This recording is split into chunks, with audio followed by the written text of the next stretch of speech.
Self Alfiya Qureshi. Welcome to my YouTube channel. तो अब हमारी नर्व्स की सीरीज स्टार्ट होगी। सारी हम 5 मेन नर्व्स जो होती है अपर लिम्ब की सीक्वेंस से पढ़ेंगे। तो उससे पहले आप लोग ब्रेकियल प्लेक्सस जरूर देख लेना, जो कि आपको मेरे चैनल पे भी मिल जाएगा, जिसमें हमने नर्व्स का ओवरव्यू देखा था कि वो कौन कौन से मसल्स को सप्लाई करती है, और क्यूटेनियस सप्लाई देखा था ना, रूट वैल्यू भी देखी थी। तो उसके बाद हम नर्व्स पढ़ेंगे। तो आज हम पढ़ेंगे एक्सिलरी नर्व्स। एक्सिलरी नर्व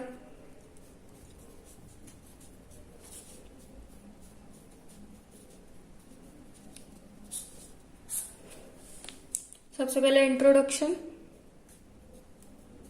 तो इंट्रोडक्शन में क्या आ जाएगा? ओरिजिन। तो ये ओरिजिनेट होती है posterior cord of brachial plexus, और रूट वैल्यू क्या है इसकी? C5 C6। ठीक है, तो ये एक डायग्राम है।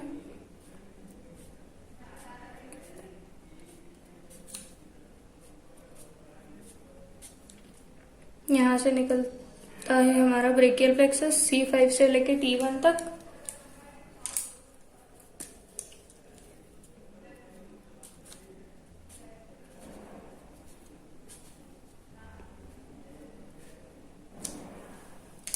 फिर हमने पढ़ा था एक्सिला के कंटेंट में इंफ्राक्लेविकुलर पार्ट ऑफ ब्रेकियल प्लेक्सस, जो कि टर्मिनल पार्ट होता है। तो सारी नर्व्स का ओरिजिन एक्सिला से होता है। तो हम जो भी नर्व्स पढ़ेंगे हम एक्सिला से ही पढ़ेंगे उसका ओरिजिन।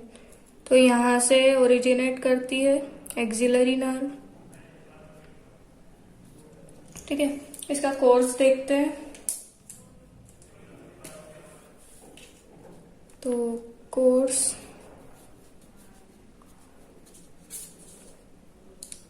तो हम इसको फ्लो चार्ट देखते हैं। तो सबसे पहले तो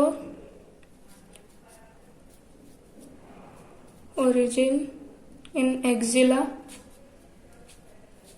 तो एक्सिला की पोस्टीरियर रिलेशन में हमने क्या पढ़ा था कि सब Clavius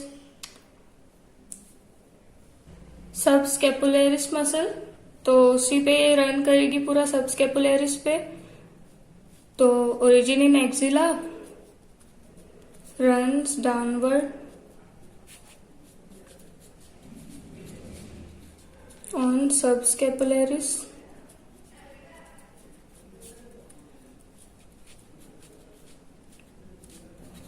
and behind third part of axillary artery के पीछे, मतलब के इस third part of axillary artery और सबस्केपुलरिस मसल, इन दोनों के बीच में ये रन करती है। Third part of axillary artery.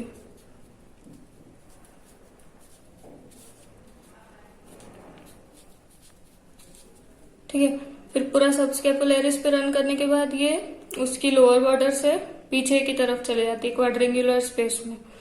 तो enter quadrangular space, quadrangular space from lower border of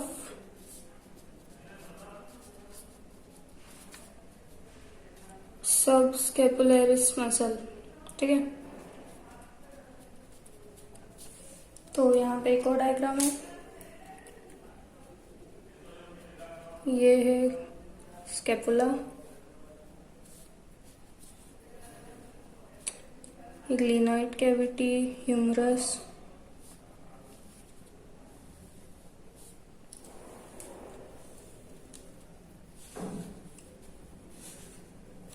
तो हमने क्वाड्रेंगुलर स्पेस पढ़ा था,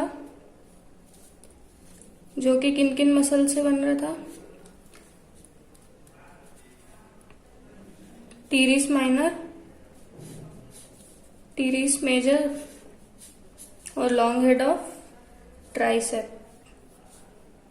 ये मसल्स मिलके 3 इंटरमस्कुलर स्पेसेस बनाए थे, तो उसमें से ये वाला है क्वाड्रेंगुलर स्पेस।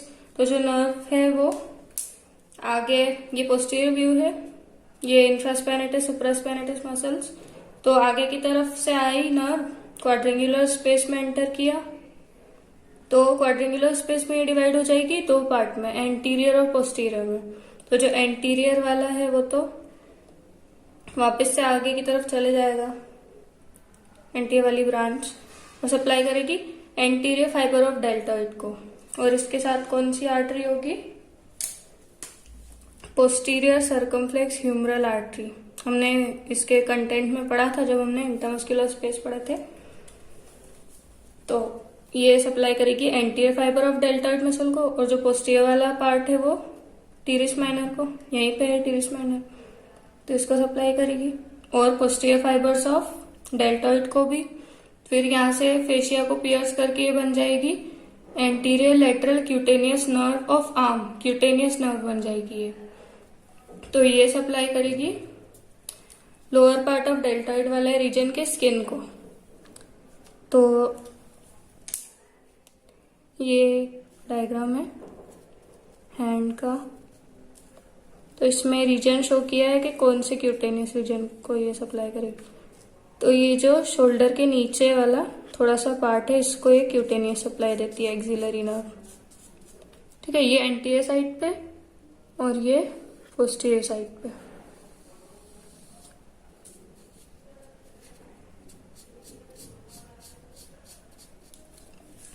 तो आगे हम लिखते हैं क्वाड्रेंगुलर स्पेस में एंटर करने के बाद it divide in two parts, anterior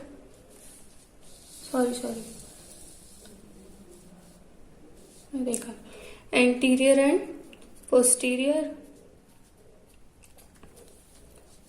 तो अब जो एंटीरियर वाला है ये करेगा along with posterior circumflex humeral artery के साथ wind round the surgical neck of humerus, surgical neck of humerus and supply anterior fiber of deltoid।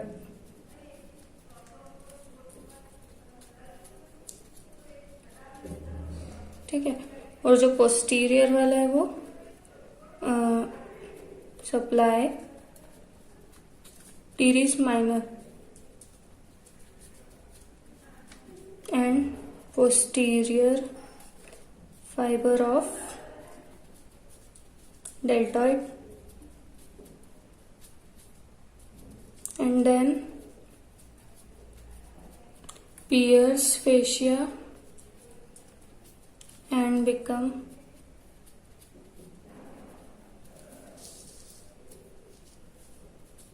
anterior lateral cutaneous nerve of arm. ठीक है, तो ये हो गया इसका पूरा कोर्स। अब देख लेते हैं ब्रांचेस। तो ब्रांचेस में आएगी 4। सबसे पहले मस्क्यूलर। तो मस्क्यूलर में इसने किस किस मसल को सप्लाई किया? Deltoid and teres minor. ठीक है, दूसरी है क्यूटेनियस। क्यूटेनियस में कौन सी ब्रांच है? Anterior lateral cutaneous nerve of arm. Third होगी आर्टिकुलर, मतलब जॉइंट। तो आर्टिकुलर ब्रांच इसने दी शोल्डर जॉइंट को, शोल्डर जॉइंट। और वस्क्युलर मतलब वेसल को, तो इसमें सप्लाई किया पोस्टीरियर सर्कमफ्लेक्स ह्यूमरल आर्टरी को। ठीक है, तो ये हो गई इसकी 4 ब्रांचेस। अब इसका क्लिनिकल इंपॉर्टेंस देखते हैं। क्योंकि ये सर्जिकल नेक पे के अराउंड होती है, उसकी बहुत क्लोज होती है, तो कभी भी उसका फ्रैक्चर हो गया या फिर शोल्डर जॉइंट का डिस्प्लेसमेंट डिसलोकेशन हो गया तो इस नर्व को डैमेज हो जाता है। तो in shoulder joint displacement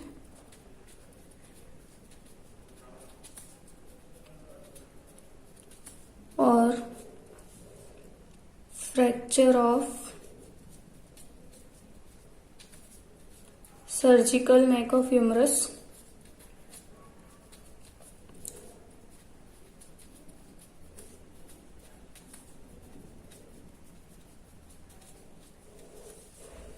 axillary nerve damage, जिससे क्या क्या होगा, मेन ये कौन से मसल को, डेल्टॉइड और टीरेस माइनर को। डेल्टॉइड का एक्शन क्या होता है, एबडक्शन, तो इसमें क्या होगा कि एबडक्शन वाला मूवमेंट हैम्पर होगा।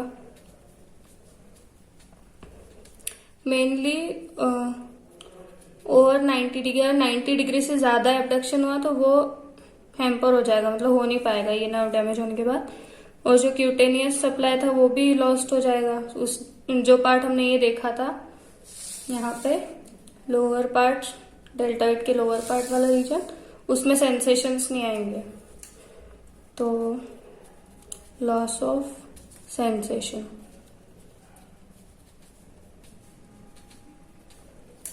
ये हो गया हमारा एक्सिलरी नर्व पूरा। नेक्स्ट वीडियो में हम मस्कुलोक्यूटेनियस पढ़ेंगे। तो अगर ये वीडियो आपके लिए हेल्पफुल रही हो तो इस वीडियो को लाइक कीजिएगा, अपने फ्रेंड्स के साथ शेयर कीजिएगा और चैनल को सब्सक्राइब कीजिएगा। Thank you.